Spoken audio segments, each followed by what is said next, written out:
Dear friends, നമ്മൾ ഇന്നിവിടെ discuss ചെയ്യുന്നത് രണ്ടാമത്തെ സെമസ്റ്ററിലെ ഒരു പാഠഭാഗമാണ്. അതായത് രണ്ടാമത്തെ സെമസ്റ്ററിലെ ഏറ്റവും അവസാനത്തെ മോഡ്യൂളുള്ള ഭാഗമാണ്. അതായത് political parties, evolution of Indian party system, then coalition politics and one party dominance in India. നമുക്ക് പാഠഭാഗത്തിലേക്ക് എത്തുന്നതിന് മുൻപായി പൊളിറ്റിക്കൽ പാർട്ടീസിൻ്റെ പൊതുവായ ചില നിർവചനങ്ങൾ നോക്കാം. Definitions of political parties. Political parties എന്ന് പറയുന്നത് അത് ഒരു organisation of people within a state or സൊസൈറ്റിയാണ് നമ്മൾ പൊളിറ്റിക്കൽ പാർട്ടി എന്ന് പറയുന്നത്. പിന്നെ പൊളിറ്റിക്കൽ പാർട്ടി എന്ന് പറയുന്നത് ഒരു ജനാധിപത്യ സംവിധാനത്തിലെ ഏറ്റവും ഇന്നവേറ്റബിൾ ആയിട്ടുള്ളൊരു ഘടകമാണ്. കാരണം പൊളിറ്റിക്കൽ പാർട്ടീസ് ഇല്ലെന്നുണ്ടെങ്കിൽ ജനാധിപത്യ രീതിയിൽ നമുക്ക് ഒരു ഗവൺമെൻറ്റിനെ റൺ ചെയ്യാൻ പറ്റില്ല. അപ്പോൾ ഇതിനകത്ത് രണ്ട് ഡെഫിനിഷൻസാണ് പറഞ്ഞത്. ഒന്ന് ബെഗോട്ടിൻ്റെ definition, that is party government is the vital principle of representative government. ഞാൻ ഈ പറഞ്ഞത് തന്നെയാണ്, ജനാധിപത്യ സംവിധാനത്തിൽ ഏറ്റവും പ്രധാനപ്പെട്ട ഒരു പ്രിൻസിപ്പിളായിട്ട് നമ്മൾ പറയുന്നത് existence of A party government എന്നുള്ളതാണ്. രണ്ടാമത് ഹെറോൾഡ് ലാസ്കി പറഞ്ഞിരിക്കുന്നത് ഒരു പൊളിറ്റിക്കൽ പാർട്ടിയുടെ ഓൾട്ടർനേറ്റീവ് എന്ന് പറയുന്നത് ജനാധിപത്യ സംവിധാനത്തിൽ വേറൊന്നുമില്ല. There should be a political party. എന്തിനു വേണ്ടിയിട്ടാണെന്ന് ചോദിച്ചാൽ അത് ഒരു ജനാധിപത്യ സംവിധാനമായതുകൊണ്ടാണ്. കാരണം സ്വേച്ഛാധിപത്യ സംവിധാനമാണെന്നുണ്ടെങ്കിൽ അതിനകത്ത് വേണമെങ്കിൽ പൊളിറ്റിക്കൽ പാർട്ടീസ് ഇല്ലാതിരിക്കാം. പക്ഷേ in a democratic system there should be a political parties to frame political policies and also to make governments.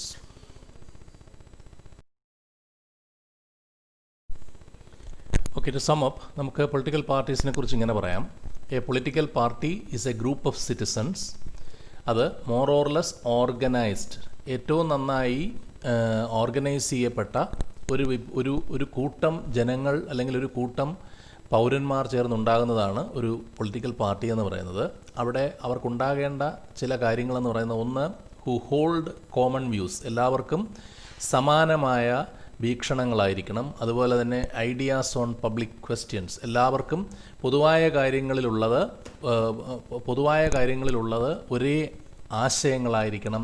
അവർക്കൊരു പ്രത്യയശാസ്ത്രം ഉണ്ടായിരിക്കണം. അതുപോലെ തന്നെ they must act in a political unit, seeks to obtain control of the government. അതാണ് ഏറ്റവും പ്രധാനം. That is ഒരു ഗവൺമെൻറ്റിൻ്റെ സാരഥ്യം ഏറ്റെടുക്കാനുള്ള കഴിവ് അവർക്കുണ്ടാകണം. എന്നാൽ മാത്രമേ നമുക്കവരെ ഒരു പൊളിറ്റിക്കൽ പാർട്ടി എന്ന് പറയാൻ പറ്റൂ. അപ്പോൾ പൊളിറ്റിക്കൽ പാർട്ടി എന്ന് പറഞ്ഞു കഴിഞ്ഞാൽ ഒരു രാഷ്ട്രത്തിൻ്റെ പോളിസി ഫ്രെയിമേഴ്സാണ്. അവിടുത്തെ പോളിസി ഫ്രെയിം ചെയ്യുന്നതിനാവശ്യമായ ജനങ്ങളുടെ ഒരു കൂട്ടത്തിനെയാണ് പൊളിറ്റിക്കൽ പാർട്ടി എന്ന് പറയുന്നത്. അവർക്കുണ്ടാകേണ്ടത് പൊതുവായ വീക്ഷണം, അതുപോലെ തന്നെ പൊതുവായ ആശയങ്ങൾ, and also they must have a political unit to obtain control of the government.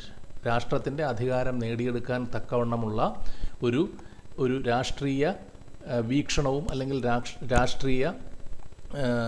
രാഷ്ട്രീയ വീക്ഷണവും കൂടി ഉണ്ടായിരുന്നാൽ മാത്രമേ അതിനെ ഒരു പൊളിറ്റിക്കൽ പാർട്ടി എന്ന് നമ്മൾ പറയൂ. ഇവിടെ ഈ താഴത്തെ ചിത്രത്തിൽ കൊടുത്തിരിക്കുന്നത് നമ്മുടെ ഇപ്പോഴത്തെ നമ്മുടെ election commission of India recognise ചെയ്തിരിക്കുന്ന ദേശീയ പാർട്ടികളാണ്. അതായത് Bahujan Samaj party, Bharatiya Janata party, communist party of India, communist party of India Marxist, Indian national Congress, nationalist Congress party, that is NCP, and last one that is national people's party. ഇത്രയും പാർട്ടികളെയാണ് നമ്മൾ ദേശീയ പാർട്ടികളായി നമ്മുടെ election commission അംഗീകരിച്ചിരിക്കുന്നത്. അതിനുള്ള മാനദണ്ഡങ്ങൾ ഏതൊക്കെയെന്ന് പറഞ്ഞാൽ, ഒരു പാർട്ടിക്ക് 2% സീറ്റ് ലോക്സഭയിൽ 3 വ്യത്യസ്ത സ്റ്റേറ്റുകളിൽ നിന്നുണ്ടായിരിക്കണം. ഇതിലേതെങ്കിലും ഒന്നാണ് വേണ്ടത്. ആദ്യത്തേത് ഇതാണ്, അതായത് 2% സീറ്റുകൾ ലോക്സഭയിലെ വ്യത്യസ്ത 3 സ്റ്റേറ്റുകളിൽ നിന്നുണ്ടാകണം. അല്ലെന്നുണ്ടെങ്കിൽ ഒരു ജനറൽ ഇലക്ഷനിൽ ലോക്സഭയിലോ ലെജിസ്ലേറ്റീവ് അസംബ്ലിയിലോ പാർട്ടിക്ക് 6% votes in any 4 or more states, 4-ലധികം സ്റ്റേറ്റുകളിൽ, any 4 or more states, and in addition it wins 4 Lok Sabha seats. അതുകൂടാതെ 4 ലോക്സഭാ സീറ്റുകളിൽ ജയിക്കുകയും വേണം. അപ്പോൾ ഇത് കുറച്ചുകൂടെ കട്ടിയുള്ള കണ്ടീഷനാണ്. അതായത് ഒരു തെരഞ്ഞെടുപ്പിൽ ലോക്സഭ അല്ലെങ്കിൽ ലെജിസ്ലേറ്റീവ് അസംബ്ലിയിൽ അവർക്ക് 6% വോട്ടുകൾ കിട്ടിയിരിക്കണം. അതും ഇൻ 4 or more സ്റ്റേറ്റ്സ്, 4 അതോ അതിലധികമോ സ്റ്റേറ്റുകളിൽ നിന്നായി. അതുപോലെ തന്നെ അതോടൊപ്പം they should win 4 Lok Sabha seats. കൂടാതെ മൂന്നാമതൊരു കണ്ടീഷനും കൂടെ ഉണ്ട്. A party gets recognition as a state party in 4 states. 4 സ്റ്റേറ്റിലെങ്കിലും സ്റ്റേറ്റ് പാർട്ടിയായി അംഗീകരിക്കപ്പെട്ട പാർട്ടി ആയിരുന്നാൽ മതി. അപ്പോൾ ഈ മൂന്നിലേതെങ്കിലും ഒരു കണ്ടീഷൻ സാറ്റിസ്ഫൈ ചെയ്താൽ മാത്രമേ ആ പാർട്ടിയെ ദേശീയ പാർട്ടി എന്ന് നമ്മുടെ ഇലക്ഷൻ കമ്മീഷൻ റെക്കഗ്നൈസ് ചെയ്യുകയുള്ളൂ. ഇനി നമുക്ക് പൊളിറ്റിക്കൽ പാർട്ടീസിന്റെ പൊതുവായ ധർമ്മങ്ങൾ എന്തൊക്കെയാണെന്ന് നോക്കാം, അല്ലെങ്കിൽ ഫങ്ഷൻസ് ഓഫ് പൊളിറ്റിക്കൽ പാർട്ടി. ഒന്നാമതായി ബിൽഡിംഗ് പാർട്ടി കേഡേഴ്സ്, അതായത് ലോയലിസ്റ്റുകളായ പ്രവർത്തകരെ കൂട്ടുക എന്നുള്ളതാണ് ഒന്നാമത്തെ അതിന്റെ ധർമ്മം എന്ന് പറയുന്നത്. കാരണം ഒരു പാർട്ടി എന്ന് പറയുന്നത് ഒരു വ്യക്തിയല്ല, മറിച്ച് ഒരു കൂട്ടം ആളുകളാണ്. അവർ ആ പാർട്ടിയോട് ഏറ്റവും കൂറുള്ളവരും അതുപോലെ തന്നെ അതിന്റെ പ്രത്യയശാസ്ത്രത്തോട് ഒരുപോലെ യോജിക്കുന്നവരുമായിരിക്കും. രണ്ടാമതായി organising public opinion on important issues affecting the public. സാധാരണ ജനങ്ങളെ അല്ലെങ്കിൽ പൊതുവായി ജനങ്ങളെ ബാധിക്കുന്ന വിഷയങ്ങളെ കുറിച്ചുള്ള ഒപ്പീനിയൻ ഓർഗനൈസ് ചെയ്യുക എന്നുള്ളതാണ് രണ്ടാമത്തെ അവരുടെ ജോലി എന്ന് പറയുന്നത്. അതായത് ഇപ്പൊ പൊതുവായി ഒരു സമൂഹത്തിൽ നടക്കുന്ന എല്ലാ കാര്യങ്ങളെയും അത് അവരുടെ ഡിമാൻഡ്സ് ആയാലും അവരുടെ ഇൻട്രസ്റ്റ് ആയാലും അതിനെല്ലാം ക്രോഡീകരിച്ചെടുത്ത് ഗവൺമെന്റിന്റെ പക്ഷത്തിൽ എത്തിക്കുക എന്നുള്ളത് ഒരു പാർട്ടിയുടെ ഏറ്റവും പ്രധാനപ്പെട്ട ധർമ്മമാണ്. Then the selection of candidates for election. ഒരു തെരഞ്ഞെടുപ്പ് വരുമ്പോൾ ആ തെരഞ്ഞെടുപ്പിലേക്ക് ആവശ്യമായ സ്ഥാനാർത്ഥികളെ റിക്രൂട്ട് ചെയ്ത് ആ സ്ഥാനത്ത് മത്സരിപ്പിക്കുക. Then provide leadership to the people. ജനങ്ങളുടെ നേതാക്കന്മാരായി പ്രവർത്തിക്കുക. തുടർന്ന് അവർക്ക് ഉള്ള അടുത്ത അവരുടെ പ്രധാനപ്പെട്ട ഫംഗ്ഷൻ എന്ന് പറയുന്നത് planning and execution of election campaign. Election campaign ഭംഗിയായി നടത്തുക. അതിന്റെ മുഴുവൻ ചുമതലകളും നിങ്ങൾക്ക് തന്നെ അറിയാവുന്നതാണ്, രാഷ്ട്രീയ പാർട്ടികളായിരിക്കും ചെയ്യുന്നത്. അതുപോലെ മെയിൻറ്റെയിനിങ് പാർട്ടി ഡിസിപ്ലിൻ. ചില പാർട്ടികളിൽ ഡിസിപ്ലിനറി ആക്ടിവിറ്റീസ് കുറവായിരിക്കും, മറ്റു ചിലതിൽ വളരെ ശക്തമായ ഡിസിപ്ലിനറി ആക്ടിവിറ്റീസ് ഉണ്ടാവും. എനിവേ ഒരു പൊളിറ്റിക്കൽ പാർട്ടിയുടെ പ്രധാനപ്പെട്ട മറ്റൊരു ജോലിയാണ് അതിലുള്ള മുഴുവൻ ലോയലിസ്റ്റുകളെയും നന്നായി വളരെ കൃത്യമായ ഡിസിപ്ലിനോടുകൂടി നിർത്തുക. ആൻഡ് ഫൈനലി അവര് policies and programmes are to be implemented and formulated by the political parties when they are coming in to power. അധികാരത്തിലെത്തിയതിനു ശേഷം ആ ഗവൺമെന്റിന് ആവശ്യമായ പോളിസീസ് ആൻഡ് പ്രോഗ്രാംസും ഫോർമുലേറ്റ് ചെയ്യുന്നതും അത് ഇംപ്ലിമെന്റ് ചെയ്യേണ്ടതും പൊളിറ്റിക്കൽ പാർട്ടീസിന്റെ ധർമ്മമാണ്.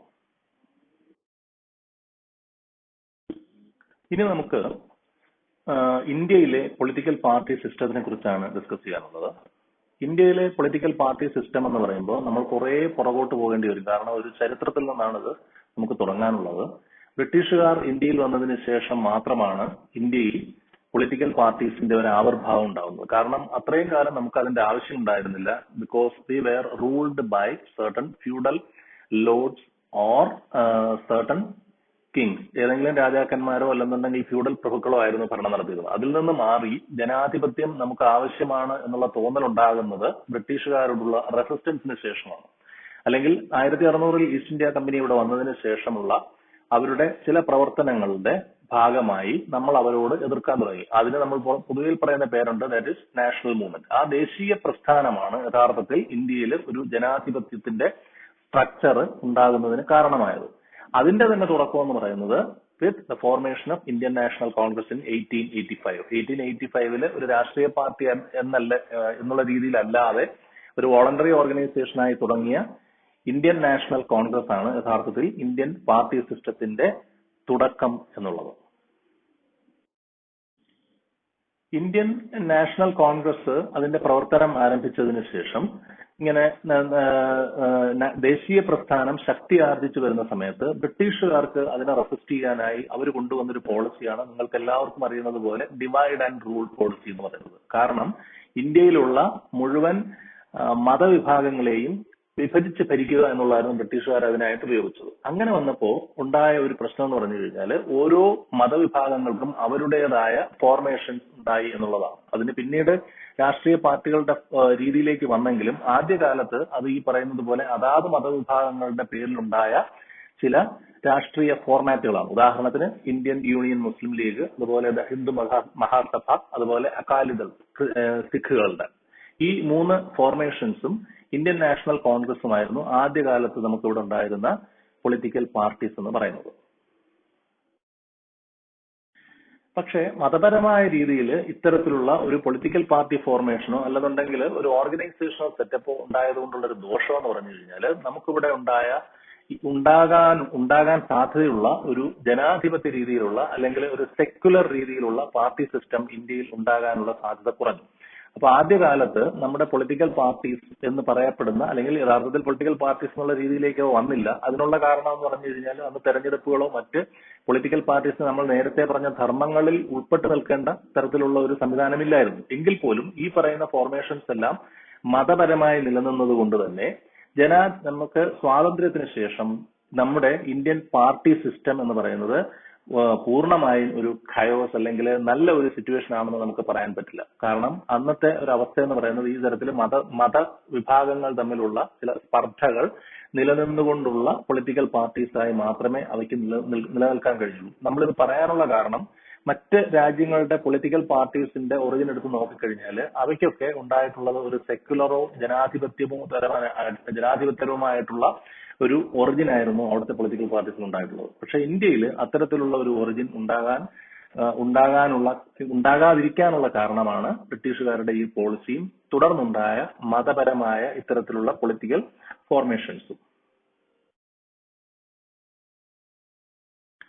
സ്വാഭാവികമായും ഇന്ത്യയിൽ സ്വാതന്ത്ര്യത്തിന് ശേഷമാണ് ഒരു പൊളിറ്റിക്കൽ പാർട്ടി സിസ്റ്റം കൃത്യമായി രൂപപ്പെടുന്നത്. അങ്ങനെ രൂപപ്പെടുന്നത് തന്നെ നമ്മുടെ ഒന്നാമത്തെ ജനറൽ ഇലക്ഷന് ശേഷമാണ്. It was in 1952. 1952 ജനറൽ ഇലക്ഷനിലാണ് നമുക്ക് യഥാർത്ഥത്തിൽ പൊളിറ്റിക്കൽ പാർട്ടീസിന്റെ ഒരു സാന്നിധ്യം മനസ്സിലാകുന്നത്. അന്നത്തെ പ്രധാന പൊളിറ്റിക്കൽ പാർട്ടീസ് ആയിട്ട് നമുക്ക് പറയാൻ കഴിയുന്നത് Indian national Congress, Indian Union Muslim League, അതുപോലെ ജനസംഘ് തുടങ്ങിയ പൊളിറ്റിക്കൽ പാർട്ടീസ് ആയിരുന്നു. പക്ഷെ ഈ പൊളിറ്റിക്കൽ പാർട്ടീസ് എല്ലാം ഉണ്ടെങ്കിലും അതിൽ നമ്മൾ പേരെടുത്ത് പറയുന്നത് ഇന്ത്യൻ നാഷണൽ കോൺഗ്രസിനായിരുന്നു. Because Indian National Congress became the most populous political party during that period just because of their legacy that they got during the pre-independent period.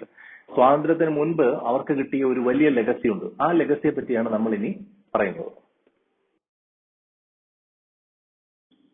Indian national കോൺഗ്രസിന്റെ വളർച്ചയെ നമുക്ക് 3 ഘട്ടങ്ങളായിട്ട് തിരിക്കാം. ആദ്യത്തേത് 1885 മുതൽ 1904 വരെ, 1885 to 1904. 1904 വരെയുള്ള ഈ കാലഘട്ടത്തില് ഇന്ത്യൻ നാഷണൽ കോൺഗ്രസ് എന്ന് പറഞ്ഞു കഴിഞ്ഞാൽ it was a platform of loyalist reformers. ഏറ്റവും ഇന്ത്യയോടും അതുപോലെ തന്നെ ആ പാർട്ടിയോടും കൂറുള്ള ലോയലിസ്റ്റ് ആയിട്ടുള്ള അതേസമയം പരിഷ്കർത്താക്കളായിട്ടുള്ള കുറെ നേതാക്കന്മാർ ആ പാർട്ടിക്ക് ഉണ്ടായിരുന്നു എന്നുള്ളതാണ് അതിനുണ്ടായ ഏറ്റവും വലിയൊരു ഗുണം അല്ലെങ്കിൽ ഒരു അഡ്വാൻറ്റേജ്.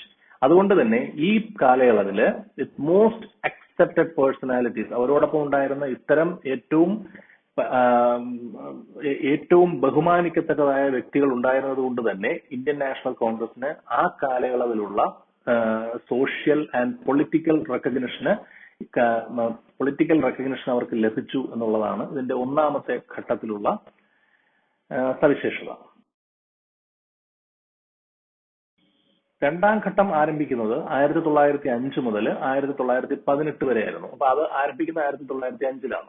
ഈ കാലഘട്ടത്തിൽ സംഭവിച്ചത് there was a forum of section of enlightened professionals. കാരണം നമ്മൾ നേരത്തെ പറഞ്ഞ പ്രൊഫഷണൽ ആയിട്ടുള്ള അല്ലെങ്കിൽ ഏറ്റവും റീഫോമിസ്റ്റ് ആയിട്ടുള്ള കുറെ ലോയലിസ്റ്റുകൾ എന്നുള്ളത് കൂടാതെ ഇപ്പോൾ ഇതിനകത്ത് വന്നത് എൻലൈറ്റൻഡ് ആയിട്ടുള്ള ഏറ്റവും പ്രൊഫഷണൽസ് ആയിരുന്നു. കാരണം അന്നത്തെ സാമാന്യ ജനത്തിനെ ഏറ്റവും അധികം ബഹുമാനിക്കാൻ തക്കവണ്ണമുള്ള ബിസിനസ്മെൻ, ഡോക്ടേഴ്സ്, ലോയേഴ്സ്, അതുപോലെ തന്നെ കമ്മ്യൂണൽ ലീഡേഴ്സ്, ലാൻഡഡ് ജെൻട്രി തുടങ്ങി സമൂഹത്തിന്റെ വിവിധ തലത്തിലുള്ള ഏറ്റവും പ്രൊഫഷണൽ ആയിട്ടുള്ള ആൾക്കാർ ഇന്ത്യൻ നാഷണൽ കോൺഗ്രസിന്റെ ഭാഗമായി എന്നുള്ളതാണ് അതിന്റെ സെക്കൻഡ് ഫേസിലുള്ള അവരുടെ അഡ്വാൻറ്റേജ് എന്ന് പറയുന്നത്. ഈ കാലയളവിൽ തന്നെ it became A body within national character. കൂടാതെ ഈ കാലയളവില് 1905 മുതൽ 18 വരെയുള്ള കാലയളവില് ഇന്ത്യൻ നാഷണൽ കോൺഗ്രസിന് വന്നൊരു വലിയൊരു ട്രാൻസ്ഫോർമേഷൻ എന്ന് പറഞ്ഞു കഴിഞ്ഞാൽ ഇത് ദേശീയത ഉയർത്തിപ്പിടിക്കുന്ന ഒരു പാർട്ടിയായി എന്നുള്ളതാണ്. അതുപോലെ തന്നെ it became a forum of articulation of demands, a lobby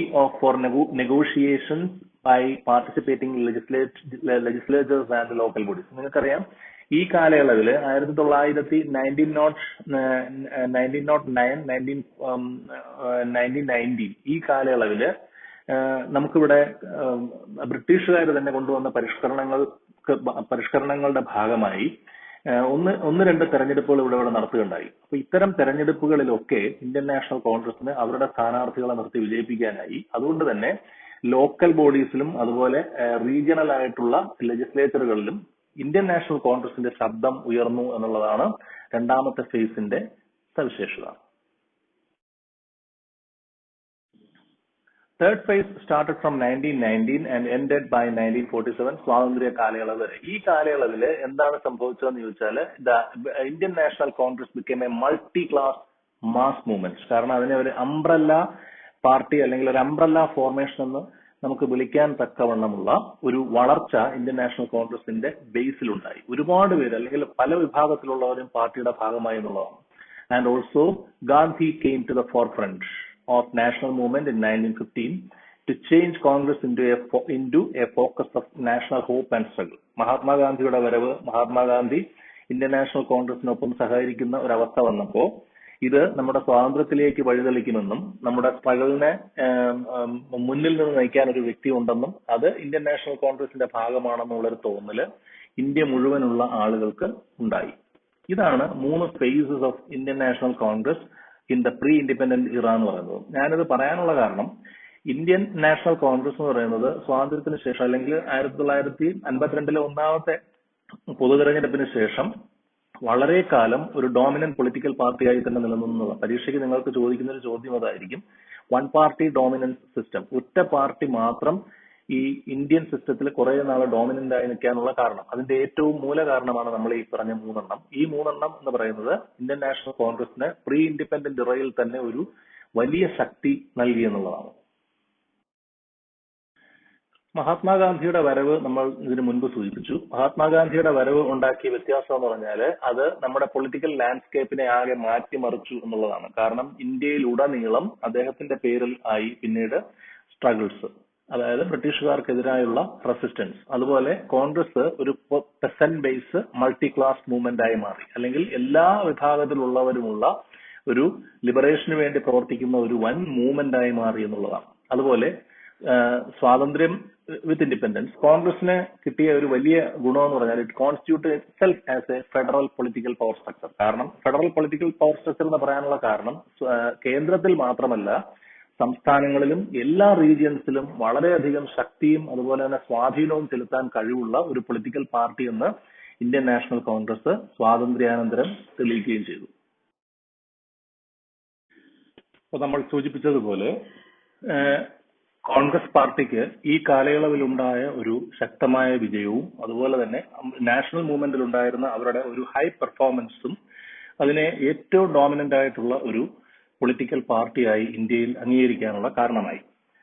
പക്ഷേ ആ സമയത്ത് അവിടെ ഉണ്ടായ ഒരു വലിയ പ്രശ്നം, ഇന്ത്യൻ നാഷണൽ കോൺഗ്രസ് എന്നുള്ളത് ഒരു പാർട്ടിയായി പിന്നീട് തുടരണമോ വേണ്ടോ എന്നുള്ളതിൽ ഒരു തർക്കമുണ്ടായി. ഉദാഹരണത്തിന് മഹാത്മാഗാന്ധിയുടെ അഭിപ്രായത്തില് കോൺഗ്രസ് ലോക് സേവക് സംഘ് എന്ന് പറയുന്നത് പോലുള്ള ഒരു സേവക് സംഘ് അല്ലെങ്കിൽ ഒരു വോളണ്ടറി അസോസിയേഷൻ എന്നുള്ള രീതിയിലേക്ക് മാറണമെന്നും രാഷ്ട്രീയ പാർട്ടി എന്നുള്ള രീതിയിൽ അതിന് ഇനിയും എക്സിസ്റ്റൻസ് ഉണ്ടാകരുതെന്നുമാണ് മഹാത്മാഗാന്ധി പറഞ്ഞത്. It should be dissolved. എന്നാൽ ജവഹർലാൽ നെഹ്റു ഉൾപ്പെടെയുള്ള കുറെ പേർക്ക് മറിച്ചായിരുന്നു അഭിപ്രായം. കാരണം ഇന്ത്യൻ നാഷണൽ കോൺഗ്രസ് അതുപോലെ തുടരണമെന്നും അതിന് ഇനിയാണ് കുറെ ജോലിയുള്ളത്, അതായത് പൊളിറ്റിക്കൽ യൂണിഫിക്കേഷൻ എന്നുള്ള ജോലിയും അതുപോലെ തന്നെ ഇവിടെ ഒരു സോവറിൻ രാഷ്ട്രം ഉണ്ടാക്കിയതിനു ശേഷം അവിടെ പാർലമെന്ററി ഡെമോക്രസി ഉണ്ടാക്കേണ്ടതിന്റെയും ചുമതലയും അതിന്റെ ചുക്കാനും പിടിക്കേണ്ടത് ഇന്ത്യൻ നാഷണൽ കോൺഗ്രസ് ആണ് എന്നുള്ളതായിരുന്നു അവരുടെ അഭിപ്രായം. എന്തായാലും പിൽക്കാലത്ത് നമുക്ക് എല്ലാവർക്കും അറിയാവുന്നതുപോലെ ഇന്ത്യൻ നാഷണൽ കോൺഗ്രസ് ഏറ്റവും ഡോമിനന്റ് ആയിട്ടുള്ള ഒരു രാഷ്ട്രീയ പാർട്ടിയായി നിലവിൽ വന്നു. കോൺഗ്രസ് പാർട്ടിക്ക് ഉണ്ടായിരുന്ന ഏറ്റവും പ്രധാനപ്പെട്ട ചില ക്യാരക്ടറിസ്റ്റിക്സ് ആണ് നമ്മൾ ഇതിനകത്ത് പറയുന്നത്. കാരണം കോൺഗ്രസ് എന്ന് പറയുന്നത് ഒരു ദേശീയ പാർട്ടി മാത്രമായിരുന്നില്ല, മറിച്ച് ഇതൊരു റീജിയണൽ പൊളിറ്റിക്കൽ പാർട്ടി ആയിരുന്നു. അതുപോലെ തന്നെ ഏറ്റവും ലോക്കൽ ലെവലിൽ പോലും ഈ പൊളിറ്റിക്കൽ പാർട്ടിക്ക് അങ്ങേയറ്റത്തെ പിന്തുണ അല്ലെങ്കിൽ സപ്പോർട്ട് ഉണ്ടായിരുന്നു എന്നുള്ളതാണ്. അപ്പൊ ആ തലത്തിൽ ഇതിന് ഒരു മൾട്ടി ഡയമെൻഷണൽ ആയിട്ടുള്ള പ്രവർത്തന രീതിയായിരുന്നു ഇന്ത്യൻ നാഷണൽ കോൺഗ്രസിന് ആദ്യം ഉണ്ടായിരുന്നത്. അതുപോലെ ഇതൊരു മാക്രോ പൊളിറ്റിക്കൽ സിസ്റ്റം എന്നുള്ള രീതിയിലാണ് നമ്മൾ ഇതിനെ എപ്പോഴും പറയാറ്. എന്താ മാക്രോ പൊളിറ്റിക്കൽ സിസ്റ്റം എന്ന് ചോദിച്ചാൽ ഒരു രാഷ്ട്രത്തിന്റെ തന്നെ രൂപഭാവഹാവാദികൾ ഉണ്ടായിരുന്ന സംഭവമായിരുന്നു ഇന്ത്യൻ നാഷണൽ കോൺഗ്രസ്. കാരണം അതിന് ധാരാളം സബ്സിസ്റ്റംസ് ഉണ്ടായിരുന്നു. സബ്സിസ്റ്റംസ് ഉള്ളപ്പോൾ മാത്രമേ നമ്മൾ അതിനെ ഒരു സിസ്റ്റം എന്ന് വിളിക്കൂ. അപ്പൊ in that sense Indian national Congress was A macro political system. Macro means വളരെ വലിപ്പമുള്ള ഒരു പൊളിറ്റിക്കൽ സിസ്റ്റം ആയിരുന്നു, within which there were several subsystems like factions, അതുപോലെ forums, groups, lobbies, coteries തുടങ്ങി ഏറ്റവും ലോയൽ ആയിട്ടുള്ള ആൾക്കാർ, അതുപോലെ തന്നെ എപ്പോഴും വിലപേശുന്ന ആൾക്കാർ, പിന്നെ ഡിഫറെന്റ് ഗ്രൂപ്പ്സ് ഉണ്ടായിരുന്നു. അതുപോലെ തന്നെ യൂണിയൻ ഉൾപ്പെടെയുള്ള പല പ്രവർത്തനങ്ങളിൽ മുഴുകിയിരിക്കുന്ന ആൾക്കാരുള്ള ഒരു ഇതുണ്ടായിരുന്നു. അതുപോലെ തന്നെ ഫോറംസ് ഉണ്ടായിരുന്നു. അപ്പൊ ഇതെല്ലാം ചേർന്നുള്ള ഒരു വലിയ സിസ്റ്റമായിട്ടാണ് ഇന്ത്യൻ നാഷണൽ കോൺഗ്രസ് നമ്മൾ പറയുന്നത്. അതുകൊണ്ടാണ് നമ്മൾ ഇതിനെ ഒരു വൺ പാർട്ടി ഡോമിനന്റ് സിസ്റ്റത്തിലേക്ക് ഇന്ത്യൻ നാഷണൽ കോൺഗ്രസ് പോകാനുള്ള കാരണവും ഇത് തന്നെയായിരുന്നു. ഈ ഒരു ക്യാരക്ടറാണ് ഇന്ത്യൻ നാഷണൽ കോൺഗ്രസിന് ഇന്ത്യയിലെ ഏറ്റവും ഡോമിനന്റ് ആയിട്ടുള്ള ഒരു പൊളിറ്റിക്കൽ എസ്റ്റാബ്ലിഷ്മെന്റ് ആയി മാറ്റാനുള്ള കാരണം.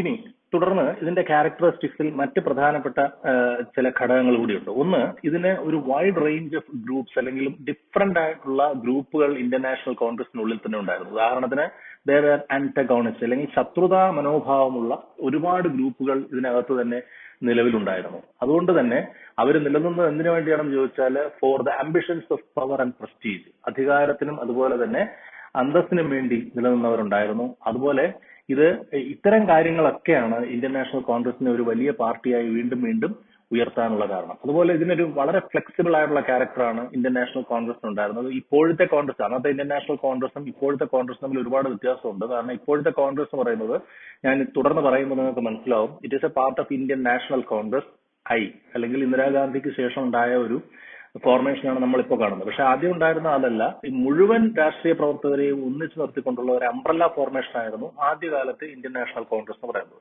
അപ്പൊ അതുകൊണ്ട് തന്നെ it was flexible in character, flexible in nature. Flexible എന്ന് പറഞ്ഞു കഴിഞ്ഞാൽ അതിനകത്ത് ഏത് തരത്തിലുള്ള പ്രവർത്തനങ്ങൾ നടത്തിയാലും ആർക്കും ഒന്നും പറ്റില്ല എന്നുള്ളതാണ്. ഡിസിപ്ലിനറി ആക്ഷൻസ് എടുക്കാനുള്ള ഒരു സാധ്യത ഇന്ത്യൻ നാഷണൽ കോൺഗ്രസിൽ കുറവായിരുന്നു.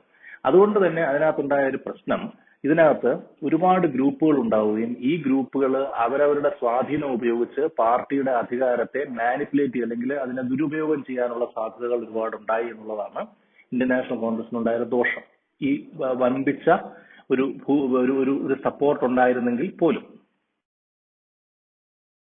ഇന്ത്യൻ നാഷണൽ കോൺഗ്രസിന്റെ അന്നത്തെ സപ്പോർട്ട് ബേസ് എടുത്ത് നമ്മൾ പരിശോധിച്ചു കഴിഞ്ഞാൽ ഏത് വിഭാഗത്തിലുള്ള കാസ്റ്റ് ആയാലും റിലീജിയൻ ആയാലും ക്ലാസ് ആയാലും മറ്റ് പൊളിറ്റിക്കൽ പാർട്ടീസിലുള്ളതിനേക്കാൾ കൂടുതൽ ഇന്ത്യൻ നാഷണൽ കോൺഗ്രസിലുണ്ടാവും. ഉദാഹരണത്തിന് ഫാർമേഴ്സിന്റെ എണ്ണം വേറെ ഏതെങ്കിലും ഒരു പാർട്ടി ഫാർമേഴ്സിന് വേണ്ടി എക്സ്ക്ലൂസീവായി ഒരു പാർട്ടി ഉണ്ടാക്കിയാൽ പോലും അതിനേക്കാൾ കൂടുതൽ ഫാർമേഴ്സ് ഇന്ത്യൻ നാഷണൽ കോൺഗ്രസിലുണ്ടായിരുന്നു.